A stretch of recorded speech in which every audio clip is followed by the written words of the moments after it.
Welcome back to Custer and Wolfe, Building a Watch Company. I'm RT. And I'm Tyler. Today, we're talking about Tyler's recent trip to the Haas Machining Factory in the Los Angeles area and these 3 spectacular watches with movements that you're not going to want to miss. Check it out. Check it out. These guys are pros. Well, you just got back from Los Angeles for that area for a Haas Factory tour. So that's probably what we should talk about because that must have been super cool. Yeah, it was really cool. We got invited to go visit the Haas Factory out in Oxnard, California. As you guys may know, we have 4 Haas machines and 2 DMG Mori machines. They take their better customers out there for tours every once in a while. And yeah, essentially I spent all day yesterday at the factory. Got home at like 1 a.m. last night, so I'm a little tired. Yep, you made it through the storms in Denver and all that. Yep. That was interesting. Yep, there was a tornado warning when we were landing. Why not? Yep, it's Denver Airport. But we made it. Yep, you're here. But yeah, it was really cool. It was really cool to see the factory. I've seen YouTube videos and stuff, so it wasn't the first time I laid eyes on the whole situation. They're very transparent like us, something I really like about them. Learning a little bit more about the history of the company was very cool. Something I didn't realize is that Gene Haas, the guy that started the company originally, is still 100% owner of the company and is still on the shop floor a lot of days of the week, is still very involved in all the engineering. They've got a lot of really big machinery, a lot of automation, and they've got more than, I think it's almost 1.5 million square feet under the roof. That's crazy. But I'd say 3 of the biggest things that I took away, 3 of the things that I feel like they're doing really well that, we can try to emulate outside of transparency is automation, data, and continuous improvement. Yep. They've got it down to the level where each of the assembly techs on the floor has an iPad. Everything's, the amount of data that they're collecting and the way that they closely monitor that and the way that all the guys at the top are looking at that data every single week. I think was really cool. Truly understanding their cost of goods and how many machines they can make in a week. They have the top engineers, Gene Haas, even the accounting people are at a meeting every single Tuesday to make sure that they go through everything together and that they're all on the same page. The automation, obviously, if you're a machine shop in 2023 and you're not using automation, it's just hard to make money. Yeah. And a lot of times automation, it brings better quality parts and less rejects just because machines can do things more consistently than a human can. You can accidentally load a part incorrectly or there's lots of human error involved, especially in an operation of that scale. Yeah, it's also just hard to find humans to do repetitive work nowadays, so it's probably just a smart thing to automate as much as you can. Yeah, you'd think they'd have more people, but they only have 1,300 people working there. Wow. I say only. 1,300 is still a ton of people. But they're pumping out machines, I would assume. Yeah, they're shipping 50 machines a day. Holy shit. And these are, just for reference, the cheapest machine they sell is 50 grand-ish, 30 grand? They have cheaper machines around 30 grand. But I would say most of those are probably 200 to 500,000. Yeah, I'd say their bread and butter is around a $80,000 to $100,000 machine. Okay. They're still... Their bread and butter is small to medium job shops. Yeah. So do that math. They're shipping a lot of machines and they did 1.3 billion last year. Yeah. So that pencils and they make money. Yeah. Yeah. Well, and they're making machines that go make money for other people. Like that's I think the coolest thing about Haas is like when we talked to them first, like that mini mill we bought, you could put that mini mill in your garage. Like if you want to just make stuff on the side for your own business or for other people, we were having all of our cases made on those types of machines, and still have most of them on those types of machines. So like, yep, all these watches were made on a Haas machine. Yeah, like you can start in your garage and then scale up. Now, I guess technically it's still a garage, but we got a couple thousand square feet of space in there. So the thing in common is the overhead doors. Yes. And it looks cool. Yeah, it was really cool. I mean, half of their factory, it's all palletized conveyors, giant, even the big castings, the bases of the machines Yep. are up on these giant towers. They're very transparent. They're like, take as many videos and pictures, like take pictures of everything that you want to. Cool. Yeah, good for them. Which is really cool. But yeah, the continuous improvement, it's cool the way that's driven from the very top. Yeah. Like they are constantly trying to improve every single little thing.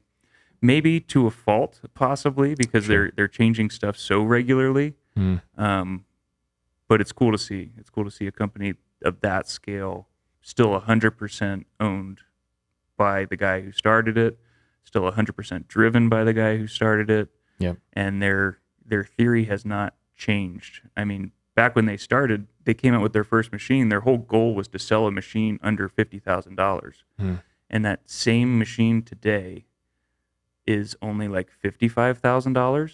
Wow. Like the VF1. Yep. VF1 stands for very first one. Oh, yeah. There you go. And in today's money, that machine back in the 80s, I believe it was when they came out with that machine. It's either late 80s or early 90s. I think late 80s. Today's value, like when you look at the money, like Right. it's actually cheaper today than it was when they first came out with it. Yep. And the quality of machine is just through the roof compared to that first machine that they made. Yep. And they're still serving that same customer of people, it's one of their first, if not their first machine as they get into machining, right? So that's pretty awesome. But yeah, it was really fun to just be around a bunch of machinists, a bunch of machinists from Denver, Albuquerque, and Salt Lake City. I'm back with a bunch of ideas on how we can do certain things cheaper, more efficiently, better. So really good experience. Nice. That's awesome. Well, while you were doing that, I was basically just sending emails. That's my job now. I've been just going deep into like email marketing and I mean that optimization, continuous improvement, like looking at all the data, trying to figure out ways we can serve more people and get our message out to as many people as possible, and obviously sell watches. In April, the month of April was our best non-holiday month ever. So we're back. Yeah. Late last year was a little stressful. I think people, I don't know if people were worried about the economy or what. I think people still are, but people bought a lot of watches from us and other people too. In April, I went to that, the Wind Up Watch Fair, and a lot of other people were doing really well. So that was really exciting. They're really, really validating, going back to basics and doing all this work, creating all this content seems to be working really well. I think getting back into custom stuff, like people sending us what we call convert your watch, or people sending us their family heirloom pocket watches. We're doing a lot more of that now.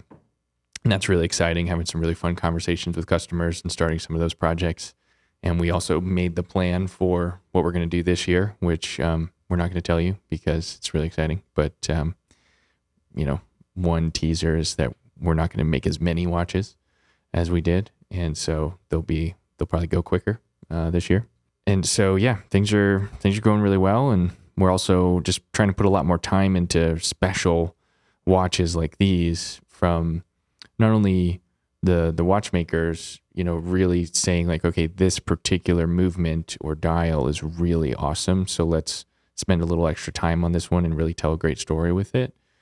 But also us, talking about these watches and making more marketing content and doing more historical research on like, why are these special? So these three watches that we have on the table are not going to be watch of the day watches. These will be released in a batch. So all three of these will come out. If you're watching this, the day it comes out, it'll come out this Friday. And when these three watches get released this Friday, we'll tell the in-depth history of each one. But we just picked out three really special ones that we didn't want to just come out with on any given day at 12 noon and say, here's a watch of the day. Like these watches, these antique pocket watches are really special. And I thought we could start by talking about this one because it's just more visually different, being hunting. But this one is not just a hunting pocket watch with the crown being at 3 o'clock. The movement is spectacular. It's a two-tone movement, which I was going to ask you if you have any idea how the heck they made these. Yeah, then. so by two-tone, what he means is the classic plating on a watch is rhodium in modern times. I believe that's actually a nickel plating that gets the silver look on the back of pocket watches, antique pocket watches. But I believe what they did is they plated it in gold, and then they plated it in nickel, and then they came back and did the decoration and cut through the nickel to reveal the gold. So that's why it has that really cool look. I'm not sure why they didn't do more of those, but they're really rare. We don't see those very often at all. Yep. And when we do, we want to build them. We don't build a ton of these hunting watches. No. We prefer the open face for more of a normal pocket watch. Yep. But that term hunting with the crown at 3 o'clock and open face with the crown at 12 o'clock, the reason for that is when this was a pocket watch, it had a cover on it. Yep. So the front and the back of the watch was covered, and you would hit this button. The crown, you could actually press in, and the front would open up. And the reason they call it hunting, and the reason the crown is at 3 o'clock, is so when you were holding it like this and you hit the button, it opened up and the watch was oriented correctly. Yep. The reason that they call it a hunting pocket watch is because they would quite literally take them hunting. Yep. Because the glass was not exposed on the front, so they wouldn't break the glass when they were running around or doing whatever they do. Yeah, I mean, if you're, running through the forest or on horseback or something like that, I mean, again, we're talking mid to late 1800s, when they made a lot of the first like mass market pocket watches, and then most of the ones that we make are from the early 1900s. And so back then, yeah, if you're running around doing something active and you have a pocket watch in even a vest pocket, but one of your pockets, most of the watches that we use being open face, they just had a piece of glass on the front.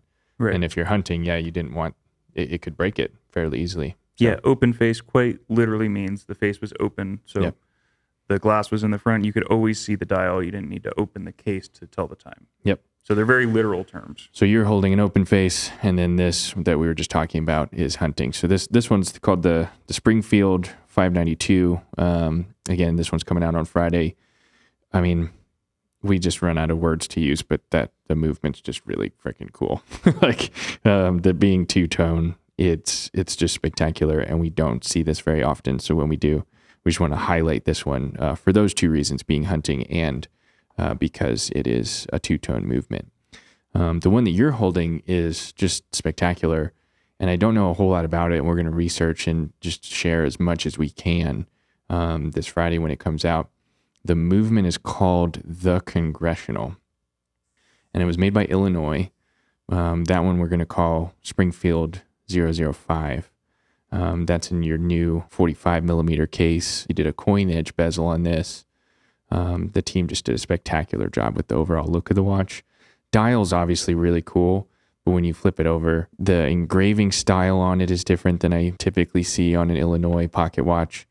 And then it's marked the Congressional, which, so many reasons and ways that could be said. There was one that was called the Senator. There's a lot of like political names for some of those Illinois watches. Somebody told me actually at the San Francisco wind-up show, something that I'd heard before, and I have to verify this, but the Bunn family, Bunn, or the Bunn Special was one of the names of these Illinois pocket watches. The Bunn family started the Illinois Watch Company, and the Bunns were basically one of, if not the initial donors in Abraham Lincoln's political campaign. And so that's why you see stuff like the Congressional and the Senate and stuff like that on the back of Illinois pocket watches, because those entrepreneurs were very interested in that. Yep, and they have an A. Lincoln version too. Yep. Speaking to that directly. Yep. But yeah, Illinois is known for their finishes. I feel like they're just cool. I don't even know what to call this decoration style. It's something, we almost haven't seen before. Just these kind of radial. If you know what that's called, comment under this YouTube video. Yeah. Because we're going to call it spectacular. And just like that dial we were nerding out about, 2 episodes ago, that was also an Illinois dial. You know why? Like, like the Illinois watch company, for some reason, especially in this 12 size, they just made really highly decorated, fascinating, over the top dials and movements. I don't know the specifics of the story, but I remember, I mean, I used to research a lot more about the history early on when we started the company. But what I remember from that is when they first started, they really struggled because they kind of wanted to be a lower priced watch. Mm-hmm. And then they kind of shifted their whole operation to being higher end and being highly decorated. And that's when the company really took off. Yep. And that was about the same time that the Rockford watch company went under. So that could have played, because Rockford came out the gate with like super highly decorated stuff, and that's all they did. And then they went out of business kind of like during the heyday of most of these other companies. So maybe there's a gap in the market, that could be. This one, the third one we'll talk about, this one's called Springfield 581. And the movement is much less decorated, which I kind of think is cool. Like if you compare it, if I put it next to the highly decorated one we were just talking about, it's a little more plain. But this one is 23 jewels, which you don't see a high jeweled 12 size like that very often. And it's marked the Lifetime series, which is something I haven't seen before. Going to do some more research on it. It says adjusted to 6 positions, which again, something you don't really see on a 12 size, especially. Motor barrel on this one. It has some features that, if you're a watch collector and you really like movements specifically, and like high end, ridiculously high quality movement, that is one of the best things that Illinois made as far as high jewel count and all of those features that you want in a high-end watch. Most 17 jewel movements are adjusted to 3 positions. Yep. And this means that in the factory, when they were building the watches, they would test them in different orientations. So 3 positions is dial up, dial down, crown up. And then 6 positions, now you're turning the watch on its side and making sure that it runs in every single conceivable position. Yep. So that's just, it's made to a different level. Yep. Whole new level. Plus, dial is just really clean. It's a really elegant watch. And then the guys put a domed crystal on it, which Domed crystal? The domed crystal changes the whole look of the watch. It just changes how you perceive the dial. And I'm loving the domed crystal stuff that the guys are doing on, I don't know, a handful of these watches. So great job, team. Spectacular watches. These are awesome. Again, all 3 of these are going to come out on this Friday, which is May 26th. In one of our special releases, we're going to release all 3 of these at the same time on the same day. So check them out. This is your little teaser. Heads up, it's coming. It's just a couple of days away. And if you have more questions about these watches specifically, or the other things that we were talking about, like machining, Tyler's visit to the Haas Factory, why you're getting so many just spectacular emails from me, then comment on this YouTube video, send us an email. info@vorticwatches.com is the best way to contact us. We love hearing from you. We love answering your questions, and we'd love to go deeper on any one of these subjects that we started talking about today. That's it for Custer and Wolfe, building a watch company. It's been another 2 weeks of building. Make sure you subscribe so you can see the next 2 weeks of building, and we'll see you next time.